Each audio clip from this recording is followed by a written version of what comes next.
Hello everyone, welcome back to my channel. এখন আমরা যাচ্ছি একটা ফেরিঘাটে, সেখান থেকে ভেসালে করে যাব গঙ্গাসাগর। গঙ্গাসাগরে আসলে আমার পিস্তত দিদির ছেলের উপনয়ন, তো সে কারণে আমাদের নেমন্তন্ন আছে।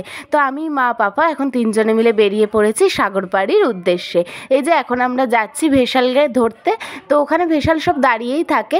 আমরা এখন এই যে ভেসালে উঠেও পড়েছি, কি প্রচণ্ড ভিড়, আর কোনো মতে যাই হোক দাঁড়িয়েছি।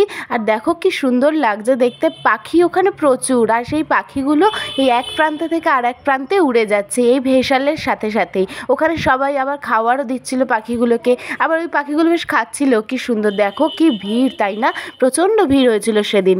তো যাই হোক, চলো আমরা এবার পৌঁছেও গেছি, আর অনেক বছর পরে এলাম এই সাগরে, তো আমার তো বেশ ভালো লাগছে। আর দিদির বাড়িতে গিয়ে আমরা কতটা আনন্দ করলাম, কি মজা করলাম, সেই সমস্ত ভিডিও আমি নেক্সট ভিডিওতে শেয়ার করব। তো তার জন্য চ্যানেলটিকে সাবস্ক্রাইব করে আমার সাথে থেকো। যদি এই ভিডিওটা ভালো লাগে লাইক করে দাও।